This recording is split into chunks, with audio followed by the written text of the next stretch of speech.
I don't think it would be an understatement to say that Red Dead Redemption 2 is one of the best games ever made. The game came out in 2018 and it was one of the few games that actually looked like its own trailer. Everything from the story to the music to the characters and even to the minute, even sometimes over-realistic details made this game an absolute banger. I adored this game's campaign until I accidentally deleted my save file 75% through the story, which of course, as you can imagine, I was very unhappy with. Kids, won't you step outside for a second?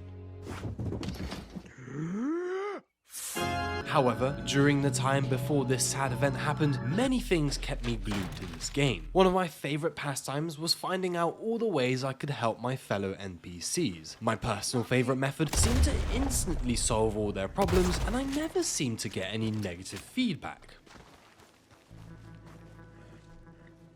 But apart from being a good Samaritan, another thing really drew me to this game, and it was this man, Mr. Arthur Morgan. On the surface, a simple outlaw, part of a semi-successful gang. But if you dig a bit deeper, you get to see just how intricate of a character he is. In my opinion, this character is a perfect example how nature and nurture mixes together to combine a wonderful problem in human morality, and Arthur Morgan is in the center of it all. Living in a time where civilization was only getting its bearings, Arthur Morgan chooses a life of lawless living filled with danger and uncertainty. But with a very difficult childhood and many wrong turns taken in his life, just how much choice did he have in these matters?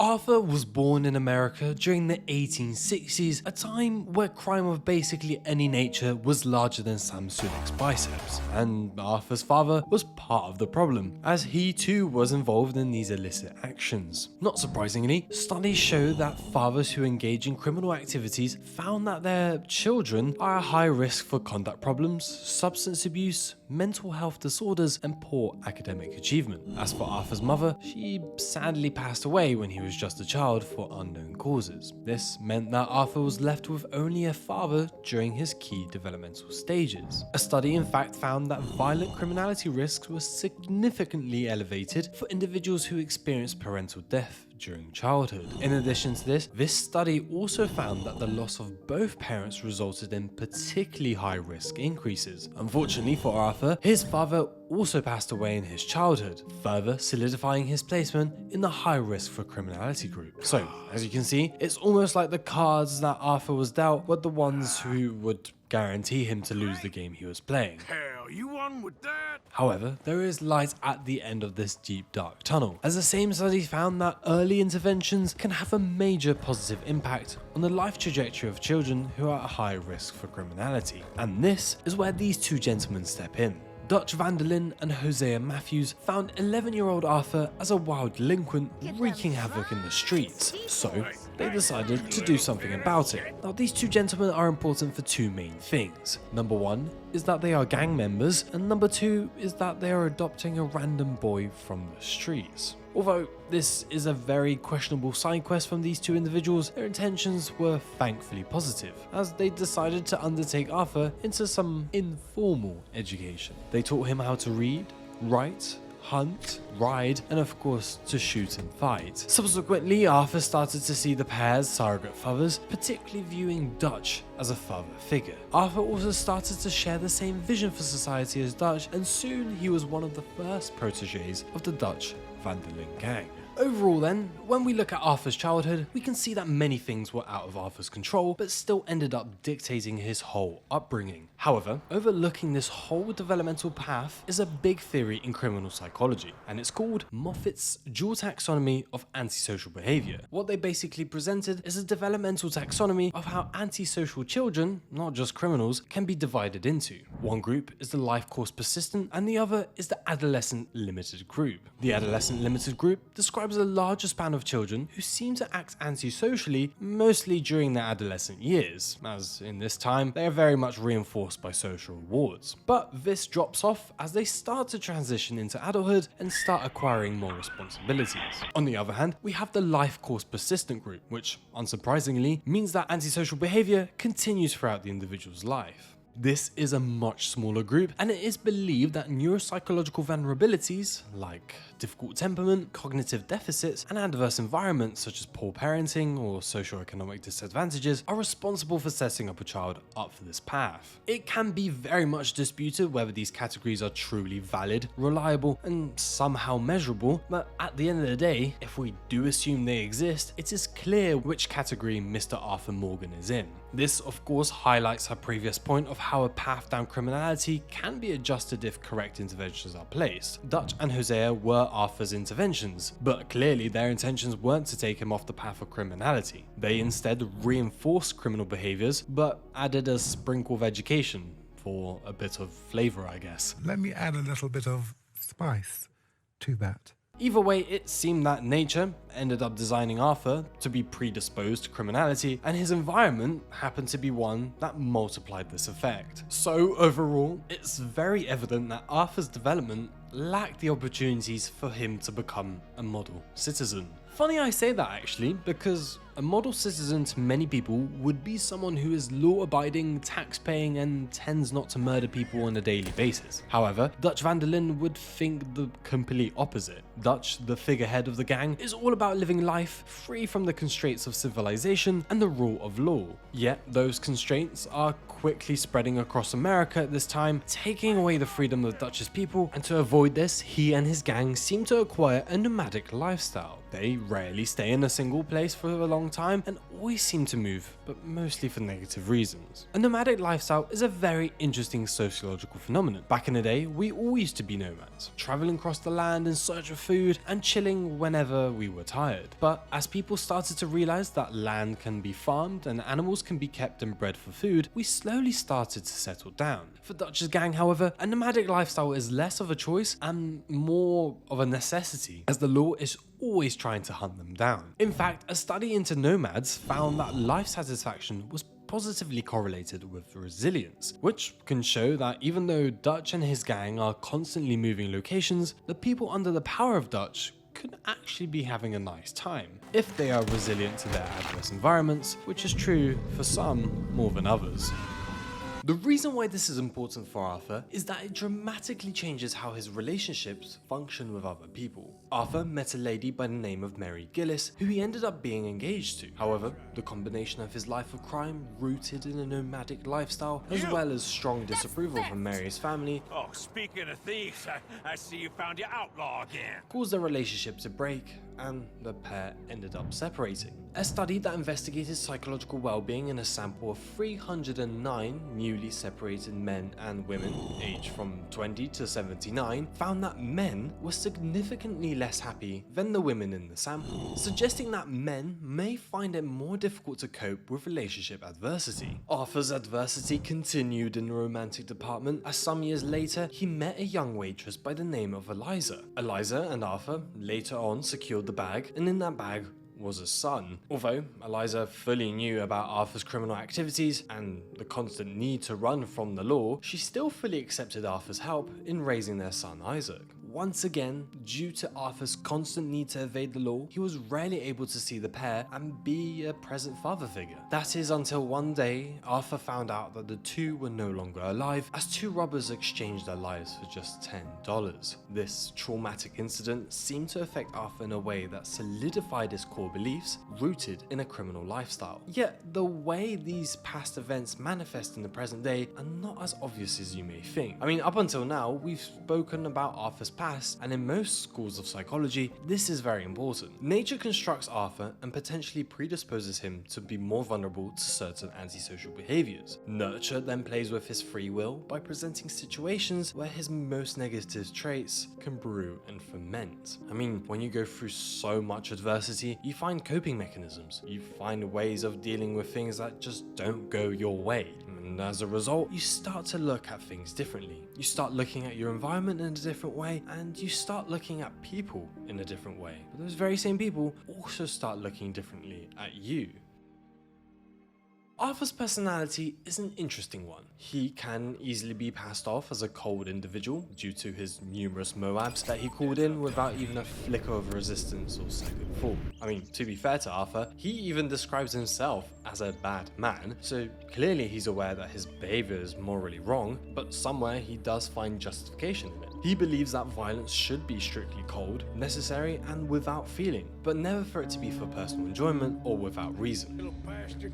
Even the idea of achieving revenge by smiting your ops was frowned upon by Dutch during Arthur's developmental years, which resulted in Arthur himself acquiring such a thought pattern. The gang that Arthur resides with is also a massive influence on his own personality and morality. On numerous occasions, the gang is seen bringing people in to help them escape from their troubles. They genuinely seem to care for these newcomers as they provide them food, water, and shelter, and usually accept them as one of their own. Such a philosophy of caring for those in a similar position is of course instilled by Dutch himself, but many people in the gang do it out of their own accord. In this way, Arthur can develop a sense of caring for others around him and increase his scores on compassion. That is, of course, until Arthur starts to see some slightly suspicious behavior from the gang's leader. Throughout time, Arthur started to realize Dutch's frightening ability to influence younger pupils to commit violent acts for him. This started to uncover the fact that Dutch may not be as benevolent as most people think he is, and that he may actually be more concerned about getting a task done without much consideration of how it's executed.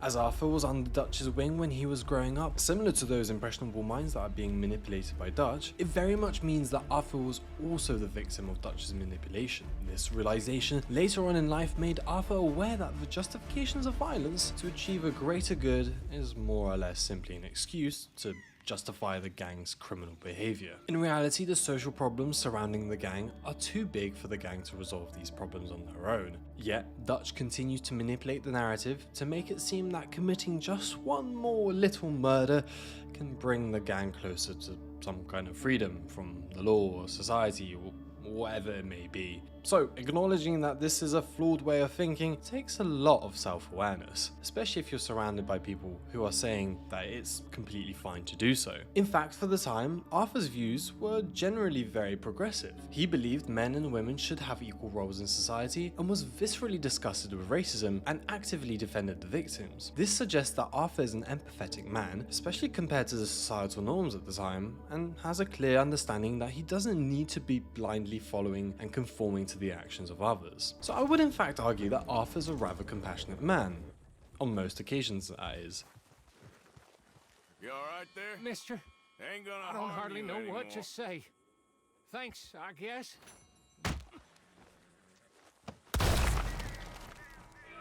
He strongly objects to clearly immoral actions and has the self-awareness to realize that he's a small cog in a much larger system. So no matter what he does, evil things will still continue to happen. For this reason, I would also say that Arthur is rather intelligent. Perhaps he may not be your first choice for a Nobel Prize, but on the side of emotional intelligence, I would say he scores one of, if not the highest scores in the game. By the way, this is especially impressive as throughout his whole life, he's been abandoned, manipulated, and neglected, which would really set him up to score the complete opposite. Okay, so now you may be thinking that I'm giving too much credit to Arthur. After all, his list of qualms about killing are basically non-existent when it comes to terminating life subscriptions of people who are behind in their payments. But most often than not, it's not really up to Arthur to decide whether this person has successfully resubscribed for another month. The real person who's making the decision is of course you, the player. The developers obviously know this, so to stop you from obliterating everyone in the land of Red Dead, they put in place a reward/punishment system called the honor system. The honor system is a simple yet very effective way of determining how your inputs affect the outputs of the environment. On this scale, you can see one side that represents high honor and on the other side, low honor. Your position on this spectrum is determined by your inputs onto Arthur's environment. Terminate innocent people and your honor goes down. However, if you help random strangers, donate money to your camp, or just generally be a nice human being, Nice to see some friendly faces around here. then your honor can go right up. The interesting thing about the honor system is that it further complicates the matter on how Arthur is portrayed within the game. This is because when your honor is higher, the benefits from society are much greater. You start to receive discounts at shops, and your interactions in society become more and more pleasant. In other words, the path down high honor is one that is rewarded by elements of society, such as economic benefits, which subsequently integrates Arthur Morgan deeper into society through a positive feedback loop. However, Arthur still internalizes the fact that he is an outlaw, and his gang reject the idea of society. So to align himself to both his personal internalizations and the people closest to him, it would make more sense to go down a path of low honor. Yet doing so promotes the frequency of pointless murder and generally immoral actions. And as we previously mentioned, Arthur Morgan is certainly against this kind of stuff. Either way, underlying both trajectories, regardless of how hard you try to make Arthur either have a high or a low honor, is Arthur's tendency to be susceptible to a thing called hostile attribution bias. Hostile attribution is a cognitive bias that interprets others' behavior as having hostile intent, even when the behavior is ambiguous. A psychologist by the name of Dodge theorized that hostile attribution bias arises from an individual's hostile schemas about the world that are formed through an interaction between a child's neural dispositions and their early exposures to hostile socialization experiences. As we explored earlier in the video, Arthur's environment was very much a hostile one. I mean, you don't actively train a child to hunt, fight and shoot just for the fun of it. This makes Arthur very susceptible to such a cognitive bias and contributes a great deal to why many people would dismiss Arthur as being a cold and rather heartless individual. So generally speaking, the honor system simply acts as a monitoring mechanism for us as the player to stay away from the path of senseless murder and actively try to make Arthur a better person. Nevertheless, no matter how much good you try to do whilst playing as Arthur, won't change the years of hardship he had to deal with before he was available to be controlled by your inputs. Ouch! Looking at the bigger picture, we see that Arthur Morgan was born into a young, colonized America where the law and other pinnacles of society were only just being established. Since birth, he was neglected as a child, suffered great loss, and turned to a criminal path from a very young age. Nature and nurture tested him a whole lot and exposed a great deal of predisposing conditions. It could very well be the case that Arthur suffers from conduct disorder, depression, psychopathy, and a whole great deal more. Red Dead Redemption 2 never fully tackles Arthur's psychology, but through great storytelling, dialogue, and character development, I was able to extract evidence to support his diverse nature. Perhaps from watching this video or playing the game yourself, you may have come to different conclusions. And if that's the case, I highly encourage you to voice these thoughts in the comments down below. If you've enjoyed the video and you want to see more, leave a like, subscribe, and stay tuned for more videos in the future. But for now, I will leave you with a letter written by Mary Linton that perhaps summarizes Arthur as a character in the best way possible. My dear Arthur, you never showed up. And now, after looking at the newspapers, I understand why. I don't imagine you'll receive this letter, but I nonetheless must send it. Arthur. Oh, Arthur. I was just starting to dream the silliest and softest of dreams. I miss you, and I will always miss you. But I cannot live like that, and it seems you cannot live any other way. When I'm with you, the world makes sense, but when we are apart, I see clearly that your world is not a world from which one can escape. I'm so sorry. For everything long ago, and for starting up that business again. There's a good man within you, Arthur, but he is wrestling with a giant. And the giant wins time and again. You've broken my heart again, and I fear I have broken yours. And for that, I will never forgive myself, but you must let me go now. I enclose a ring you gave me many years ago, when we were both young.